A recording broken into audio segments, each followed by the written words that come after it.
Okay, so we've just left the test centre and we're following another route within the test area, remembering that there's lots of different ways you can go. So next left,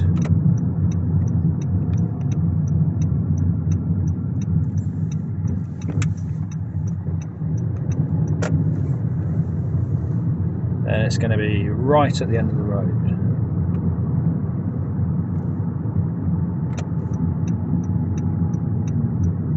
But these test routes give you a general picture of the area the tests run in. If you take a wrong turn, there's traffic lights, roadworks, etc. There's all sorts of reasons why you might take different routes. The test area is one which has been risk assessed by the DVSA and often follows bus routes because they have to risk assess bus routes as well. So on this roundabout we're going to take the second exit straight across. However, they might ask you, or should ask you, once you've exited, to move into the right hand lane because the sign's half disappeared and you wouldn't necessarily know which way to go when you get to the end. So we're going to go right on the next roundabout, which you can see is Town Centre on the sign. Got my indicator going,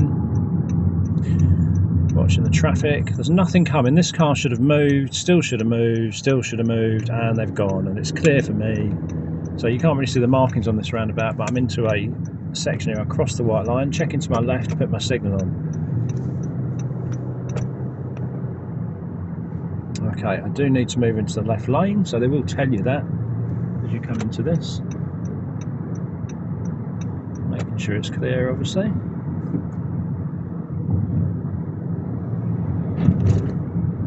Car behind was lucky. They're about to accelerate hard, and there is a police staff with a speed gun on this road, and they are on this road all the time because I don't think a lot of people realise it's even a 30 limit. Right, so we're taking the second exit on this road. We're following Town Centre still, which was on the previous roundabout sign. Looking into the roundabout, so looking at the cars ahead at the roundabout. After the black car coming past there, those cars should move off. I've still got a gap, it's still clear, it's still clear. I can drive into the roundabout, my exit route's clear. When I get to this point, I check there's nothing happening on my left, get my signal on. There's a guy on a scooter, a legal scooter, it should be said, trying to cross the road. Traffic lights are green, but the traffic is hanging back, so I'm slowing down, keeping a watch on my mirrors because the van got quite close. Keeping a check as I'm driving down here in case I get a motorbike come one side, potentially a bicycle doing less than 20 miles an hour at the minute. So we've got a few people turning right, some strange antics up there. Just stay in the lane and wait for them to turn right because there's not a gap for me to get past. And it is a cycle route, however it's got a broken white line, so if there was a great big gap and there's nothing coming, you could go through it. If there's a solid white line, you shouldn't. Okay, so straight up to the speed limit, which is 30 miles an hour, and it's a 30 mile an hour speed limit because there are street lights, which makes this a restricted road. It doesn't need any signage to say 30 for you to know that this is a 30. There are no street lights, it's a de-restricted road. Street lights have got to be 200 yards apart for it to be a restricted road. And the terminology for that comes from prior to 1965 when Barbara Castle introduced speed limits on roads outside of towns. So what are still described as de-restricted roads are in fact not de-restricted because they have speed limits on them. Right, as we come up here, we are going to take the left at the traffic lights. So I'm going to put a left signal on. I'm keeping an eye on this cycle lane. I'm going to put myself into the lane because there's no one there. There's a man crossing the road, jogging. Checking my mirrors, making sure there's nothing else coming up. No cyclists coming flying down. Looking ahead, got speed humps.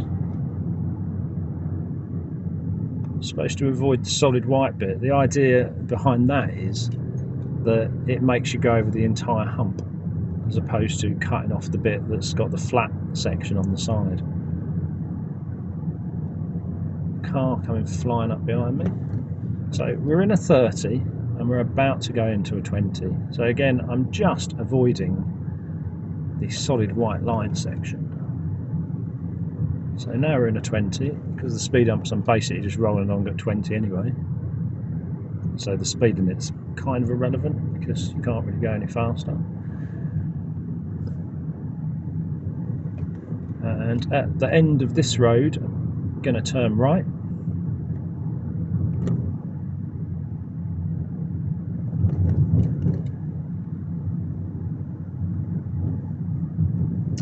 And there is the end of this road.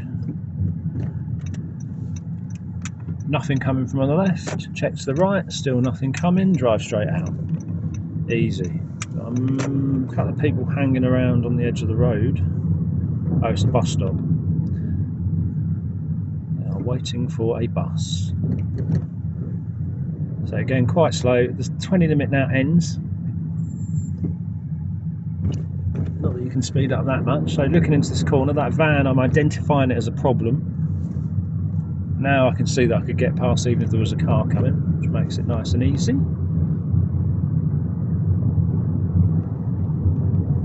Follow it down, keep looking, checking. You got a parked car. Can I get past this parked car? Okay, yeah, it's fine. Looking through the corner, but still not going very fast, so I can judge it all very neatly.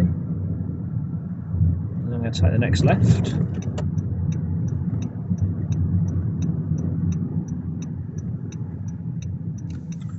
Into the road, I can get into this park so it's clear, and as you see, there's a parked car. So I went in slow enough that I could just turn in to the part of the road that I could see that was clear, and then I could stop if there was anything there, and there was, but there was nothing coming, so I didn't have to stop. Now I'm just going through this road nice and easy. End of the road, I'm going to turn right. And I put my signal on because anyone coming up to the end of it wouldn't know where I was going if I didn't. Bring it right up. Can't really see because of the hedge, so just bring it forward a little bit. That's that, and there we go. Bring it out. You can see I'm going straight into the middle of the road.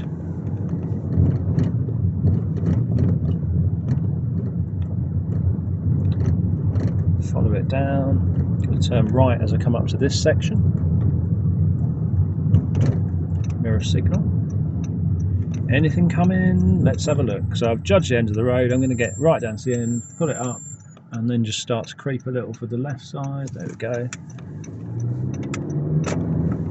Straight round, left at the end. So each time I say left or right or whatever, you're going to check your mirrors first and put your signal on. As I get to the end, I'm checking in both directions. You need to make sure it's clear in both directions in order to pull out. At the traffic lights, I'm going left. I'm checking my mirrors. I'm putting my signal on. I'm pulling up slowly, looking at where the line is. I'm stopping at the advanced stop line, which is the line that is before the bike box.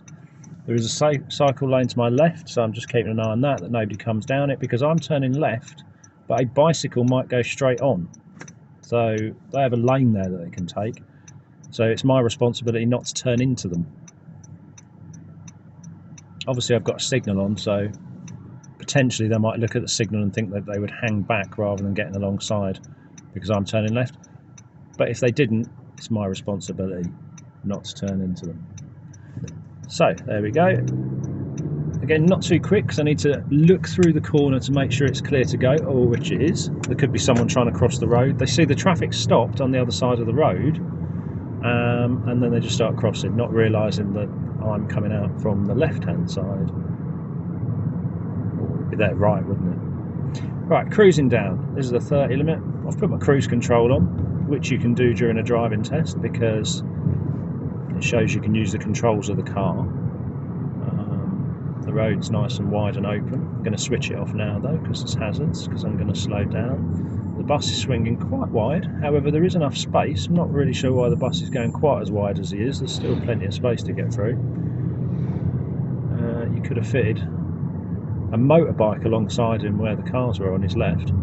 So carrying on down, he was a hazard. Still not going at 30. Now I'm going at 30 because I'd slow down for that whole section. This guy's a hazard, but I'm keeping it wide and the road's wide enough for it not to be much of a problem. As you come down a hill like this, you've got to be careful to control your speed. So I'm literally using my brake pedal the entire way down here. This car's automatic, so that's the reason why. If you're in a manual, you could drop it into a lower gear. You can do that on this by dropping it into a lower gear, but it's easier just to control the speed with your brake pedal. Down a very gentle hill like that. If it's a big hill, you potentially want to use the gears. Okay, so I've actually put my cruise control back on now. Just sat at 30. Again, van behinds come flying up behind me, got right on my bumper, and then they've turned right. Going to take the next road on the right. So as I come round here, again I'm just going to tap the cruise control off, control it down the hill, looking well ahead. They're going to go a little wide because of the bicycle, it's got a bicycle lane. Mirror signal, there's the junction, bring it all the way up, look in the road, it's clear, plenty of space, turn it in. So there was a car coming, but as you can see there's plenty of space to come through. Right, there's a car coming down here, I'm going to come into this section, and there's enough space, there we go, to get through the gap. But you have to judge that before you get to it. You can't just drive into like past parked cars and then work it out afterwards. You have to look past the parked cars, make sure there is enough space for you to pass another vehicle as you come through those parked cars, and then put your car into that position. Obviously if that had been a bus or a lorry coming down the hill there, I wouldn't have been able to get through the gap, so I'd have had to wait. So like there's parked cars now, I've got to immediately judge, could I get past another car? It would be tight, so I'm slowing down, nothing coming anyway. But you would just about make it through with another car, but you would slow right down to do it. Now there's a load of people on the left, some of them are going to start crossing. There's a car pulled out from the right, there's a Sainsbury's van parked right in the way on double yellow lines, so I'm slowing down. I'm not going to get through this gap with other cars coming. I gave him a thank you there. He thanked me, I thanked him back. You can take your hand off the steering wheel to thank people. You don't have to keep your hands rigidly stuck to the steering wheel, because you do actually have to use controls in the car other than the steering wheel. Heater controls, window controls. Obviously one of those is a show me question during the driving test, but in terms of steering, you have to keep control of it the entire time. Certainly when you're on a faster country road, you want your hands either side of the steering wheel so you've got a nice balance. Okay, this gap, am I going to get through it with another car? No, I'm not, so I'm already slowing down. He didn't say thank you. I'm checking to make sure I can pull out. I've got no motorcycles trying to get past me. So as we come to the end of this, I'm going to turn left at the end of this part of the road here. But I'm waiting till after that junction. Now I'm putting my indicator on because I don't want someone pulling out on me. Bring the car around, nothing coming, nothing coming. Then I'm going to turn right at the end of this road. Again, checking my mirror signal, and you can see the way this car in front's positioned, it is the way you need to position. So as I come round, bring it out wide. There are white markings on the road, hatch markings, to make you come round like this. Yeah, I can go, there's nothing coming. Well, that's not true. There are cars on the road, but there's plenty of space for me to pull out. That's the main thing. Good, right, let's carry on down. And then I'm going to take the next road on the left, making sure I can get through this gap, which clearly I can. So left signal now, turn into this road, make sure it's clear so I can get into the first part, it's clear. If I did need to stop, I could stop in this section. Take my signal off, otherwise it will just stay on as I come all the way around the corner, and follow it down. Again, looking well ahead, look at the parked cars, can you get through the gap? Well, you can see from that one you can, but that blue Vauxhall Astra parked on the right hand side creates a problem. So I'm going to slow down a little as those two cars come through, and now I'm going to pick the pace up a little bit after I've gone past them. When I get to the traffic lights, I'm going to turn right. So you can see the queue of traffic is at the end of the road there. Will I make it through the lights? Who knows? Bring it back in, checking my mirrors. Right, once I'm into this position, I'm going to put my right signal on. This is a very awkward set of traffic lights because as you come up to it, as you can see, the traffic from over there, it comes straight across. So checking to my right, but there's no one coming at the moment, so it becomes two-way traffic across a very odd shaped junction, which is one of the reasons they take you into a junction like that to make sure that you can actually use it properly. Right, pull up behind this vehicle.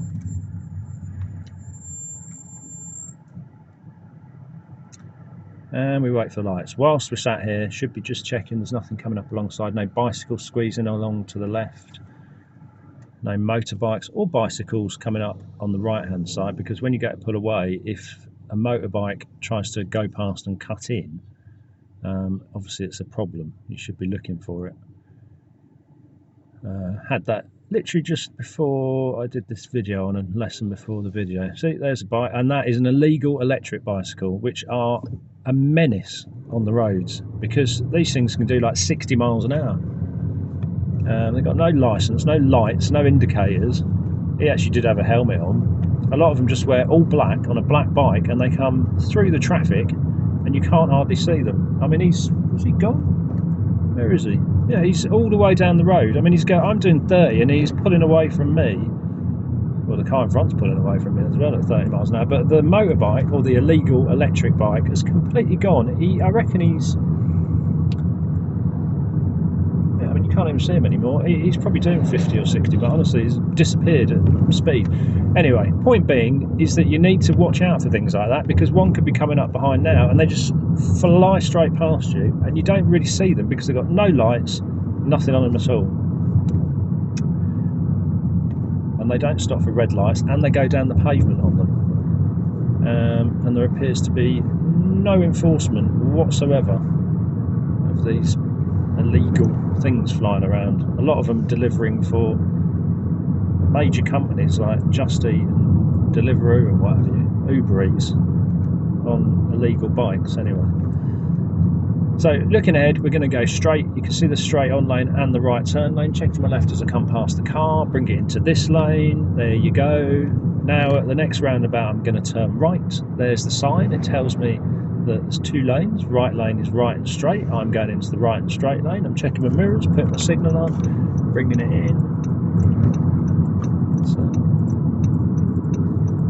And there's an actual real bicycle in the roundabout. Don't know which way they're going. Anything coming? There's nothing coming at all, so I can just drive straight into it. And again, when I say there's nothing coming, I'm looking for the gaps. There are cars, but I'm not staring at the cars, getting lost at looking at a car to the right or looking at a car coming from straight ahead. I look at all those cars, I assess them before I get to the roundabout, and on that occasion it meant that I could just drive straight into the roundabout because none of the cars were coming my way. And even if they were coming my way, they were so far away that I could drive into the roundabout and they were never going to get there before I'd get there. And that's where undue hesitation comes in. If you came up to that roundabout and stopped, you'd be in danger of failing because there was such a clear gap. Although there was quite a lot of cars moving around from different sides, there was a clear gap. This road's a 40 limit and I am sat at 40, and once again I've just tapped my cruise control on. You do need to make sure you get up to the speed limit on roads like this. If you just sit at 30, they can only assume, and I've just switched my cruise control off, checked my mirrors before I did that, and now I'm going to start braking. They can only assume you think it's a 30 limit and not 40, and that you haven't bothered to read the signs. I'm going right on the roundabout, check my mirrors, put my signal on. The lane sign on the left is wrong. It says there are 2 lanes when there are 3, but there you go.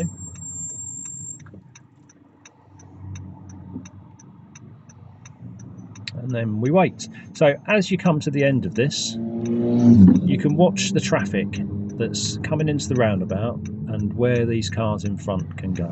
So look, you can see cars coming from the right, cars moving round from the left, cars coming from ahead. You've just got to look through the gap in the middle of all these cars. So there's a big gap there. There could be cars moving. That one's coming around now, so they'd have to wait. There's no gap, there's no gap. Now there's a big gap, and as we come up to it, I'll talk more about that, so hopefully you can see it on the video, because at the minute obviously we're pointing to the left, so you can't really see the cars coming from the right. But yeah, so this one's coming up. There is a tiny gap, but they'd already driven most of the way across the white line, and as I come up to it, there's a no, there's not a gap. They just swung with no indicator on, and so did that one. Wow, some dodgy driving. Right, now there's a gap because this person's actually going in the correct direction. He's just going to pull out in front of me anyway. Yeah, even though I almost slowed to nothing, he's still right across the front of me. And as we drive up, we come up here. yes, on that roundabout, a couple of times the cars were going quite quickly with no indicator on. Well, one of them actually had a left signal on, looked like they were going to go straight across, and they just swung into the roundabout at speed. So, not a particular issue. You just have to see it happening and make sure you don't pull out in front of them. We're coming right back up to the Ransom's Euro Park and where the test centre is. So it's the second exit on this roundabout. Not turning into where Burger King is.